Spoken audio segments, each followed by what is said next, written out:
Hello, my friends, and welcome back. Thank you for being with me again today. Before I start reading the article that I have here ready, I would like to enumerate a few or some news that were vomited by the um, mainstream corporate media. All right, let's go. The Russians are not advancing anymore. The Russians are slowing down. The Russians, the Russian armies, that is, um, are behind schedule. The Russian army was pushed back here and there and here and there. The Russians are deserting military army and military and refuse to follow orders. That's disarray over there. Russia lost 60% of its high precision missiles. Russia lost I don't know how many other missiles and 30,000 people almost and 1,300 tanks and 200 airplanes, and Russia cannot replenish its military might, and the sanctions are working, and in inside Russia there's going to be some discussion that there is some discussion that Putin will be overthrown, replaced, or he has cancer, and they are firing. They are in like in the ropes, like you would say in boxing. They're in the ropes. It's done. They're losing. And then you hear, oh, the NATO will provide more weapons, uh, promise 40 billion more dollars in help United States. These guys are gonna do howitzers, tanks, whatever, everything. So they are they are winning. The Ukrainians are winning, and so on. And then you start hearing that, oh, Ukrainians are just doing a special operation here, a special operation here, and you think, okay, what's going on here? The Russians are putting in Iskander missiles here and there, and they create a defense front over there, like they're getting solid.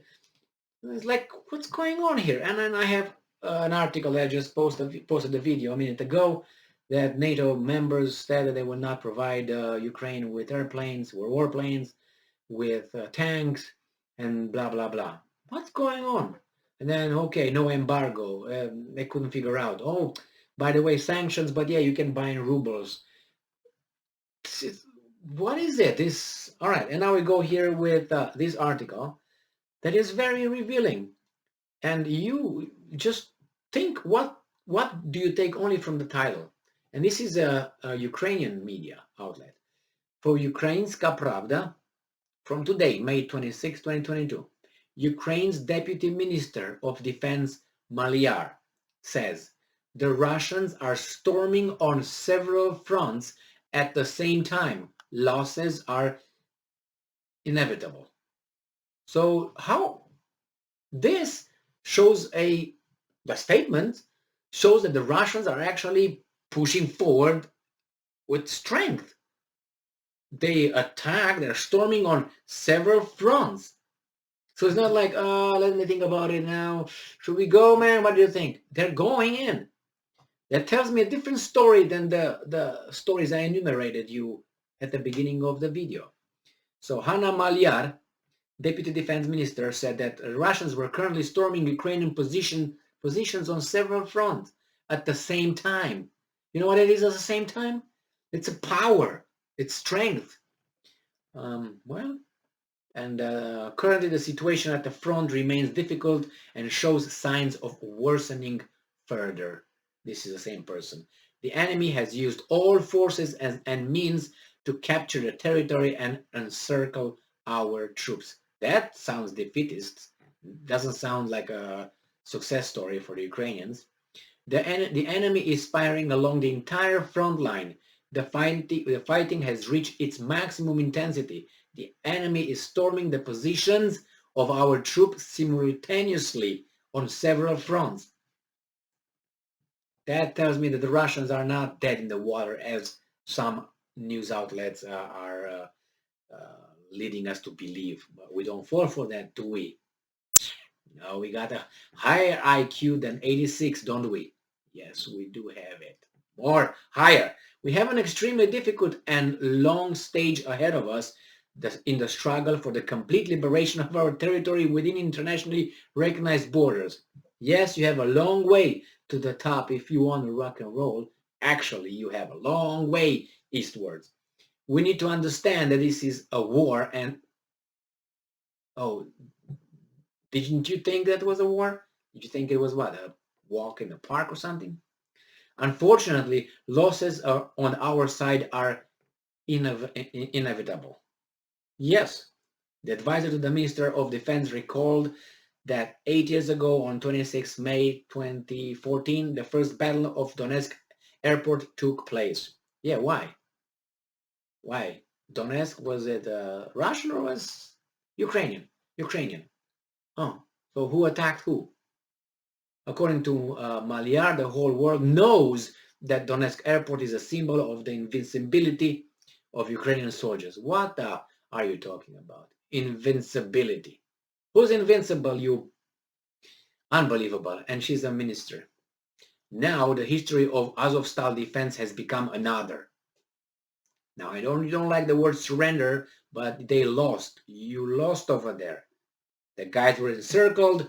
They didn't defend anything. They just ran away. They didn't defend anything.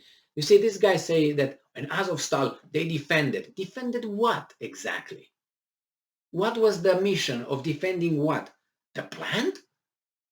Like what? The Russians can go around it and do what? Cannot live without the plant? They were not defending the plant. They were outsmarted. That's what I think.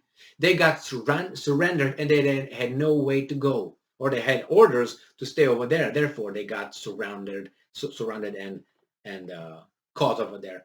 They were not defending anything. What did they defend? Hiding in the catacombs? Is that defending? I mean, please. I mean, we're not below 86, are we? But anyway, both the defenders of Donetsk airport and defenders of Mariupol are a vivid illustration of our uh, indomitability and desire for freedom. These heroic episodes of the Russian-Ukrainian war should be a constant reminder of those who, in the fourth month of our struggle, are once again taking out treacherous ideas of appeasing the aggressor from the shameful Munich drawers.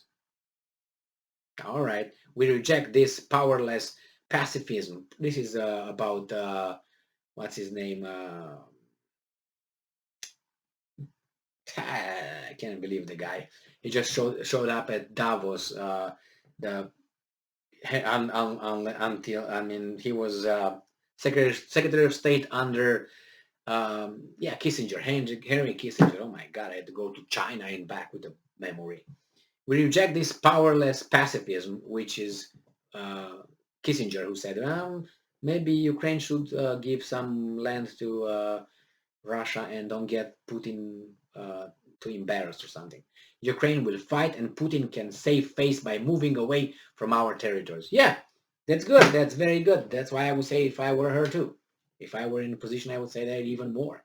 I mean, it's my territory. I know, right? These guys are here. Yeah, we're not going to give up. But the thing is, that's one point when reality is different than the utopian and idealistic reality that we have in our brains. And we can't sometimes, put them together. They just go like this and they go like this. So they're never going to meet. They go parallel forever. So you got to, at one point, say, force it and bam. How are you going to do that? Look at reality. In reality, the invincibility is not going to be invincibility over there, I guess, by her own, admission that the Russians are storming on and multiple fronts and so on. Yeah, it's too bad that these people are dying. Just so you know, it's just same people.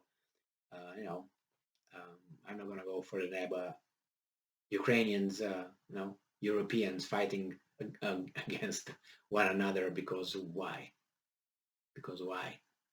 They're slaughtering one another as First World War, Second World War, and other people were. Good job, guys. Kill yourselves. Yeah. You do this. You do this. Well, thank you very much for being with me again today. Stay strong, stay smart, look for the truth, and be just.